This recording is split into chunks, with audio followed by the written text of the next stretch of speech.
What I know for sure, though, is we're going to be doing over at 83weeks.com, our YouTube channel, Eric Bischoff's top 5 WrestleMania moments.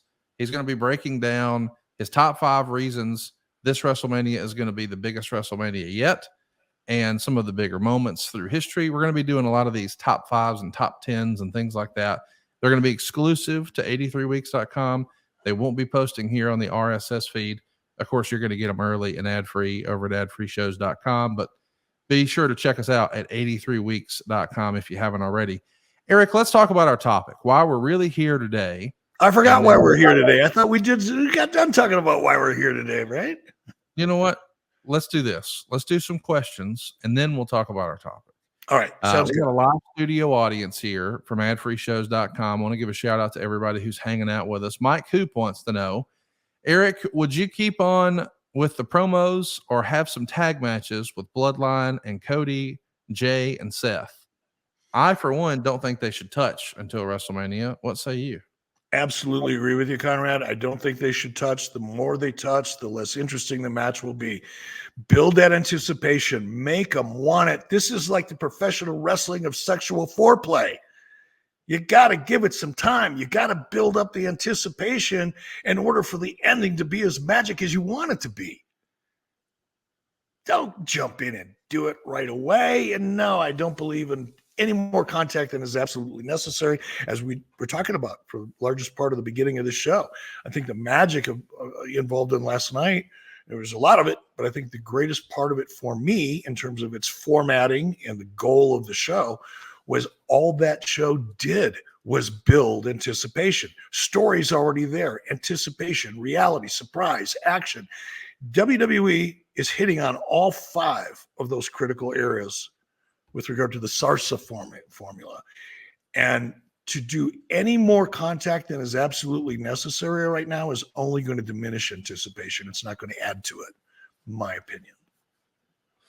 Carl Hayes wants to know, do you see WWE's women's division getting their own TV show maybe once streaming starts? They seem to be growing and stacked with talent. Could you see a women's only show sort of to maybe compete with WoW? Would you see that? Could. You've got the talent to do it, right? Yep. Especially if you look at, including NXT talent as well. Of course. Yes, I think it could happen. Do I think that there's a television market for it? That I'm not sure of. I know what is it WOW? Is that the name of the organization? Women of Wrestling. Yeah. David Women McLean. of Wrestling. I mean, I don't follow it. Obviously it's in syndication. It's not on cable. Last I checked. But in terms of its viewership, it's competitive with AEW. So there's clearly a market for it. I don't know that there'll be a market for it in cable, but if there is, the talent is there, the abilities are there, production capabilities are there, everything's there. So if there's a market for it, why not?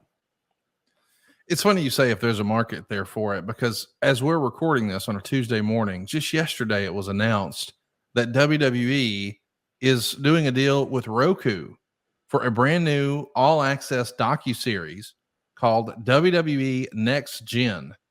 The idea is, I guess they've been running these tryouts and these camps, and they're trying to see who could be the next superstar, and John Cena is the executive producer for it. But the reason I bring this up is it's not on Peacock. It's not on USA. It's not on Fox. It's on Roku. And I thought, wow, that's different.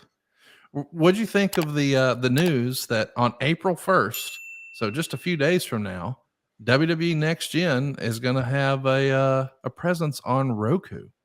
I think it's, again, the business of the business, growing, expanding, reaching out into other areas of entertainment that are beyond just cable and network. I think it's fantastic. I think you're going to see more and more of that type of thing because there's other companies out there other than Roku. There's Vizio, for example, a television manufacturer who is out actually looking for original content that could be a part of the built-in app of televisions that are sold all over the country. So there's more and more people that are looking at wrestling as a way to capture an audience. And I think that is nothing but fantastic for the wrestling industry. Let's do another question here. This is from Drew Russell, who's a part of our live studio audience. I'm not criticizing The Rock by any means. He's my all-time favorite star in history. But do you think he's outshining every person on the roster without trying to, just because he's The Rock? God, that's a great question. That was actually, I want to say a note, but I kind of want to be careful how I say this because I don't want to contradict myself. But it's complicated because I almost feel as a viewer, I'm not overthinking this. Perhaps Roman and Cody feels less than as a result of all of the focus and the magnitude of what Rock and Cody are doing right now. I actually feel like Rock and Cody is the only main event at WrestleMania that we should be talking about. Well, hang on now. That's night one. I know. I understand. That's why I'm conflicted with it. I get it. Yes. And because it's the 2 nights and I get it. But it's a real challenge. In terms of the question that was just asked, I almost feel like Rock is overshadowing everything else. Now, the finish will take care of that, assuming we're going to have a great finish, and I'm sure that we will. But right now, in the moment, I think Rock is overshadowing Roman Reigns. Just being honest. How could he not? I mean, I think that's got to be kind of the idea because that helps build towards the next show. But I don't really worry about outshining. I mean, I think he's a legendary Hall of Famer who has this presence. I mean, you saw the reaction The Rock got. He came out and said nothing and did nothing and whispered, but we had no idea what it was, and they ate it up. They when he exited the ring, they booed. He did nothing. So I just think they're using The Rock very, very effectively. And I'm so glad they made a pivot.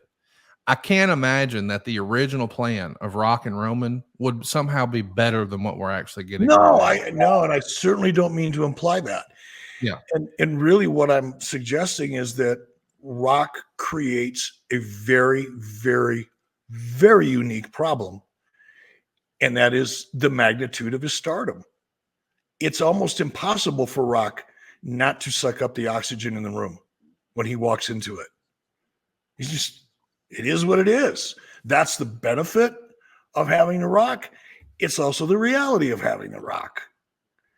Is he's going to suck up the energy in the room because he is that big of a star. Again, I think the finish and the story will manage all of that. And at the end, it won't be a negative. But right now, this morning, as I was watching the show, I thought, wow, all I'm thinking about is Rock and Cody. I'm really not thinking too much about Roman and Cody.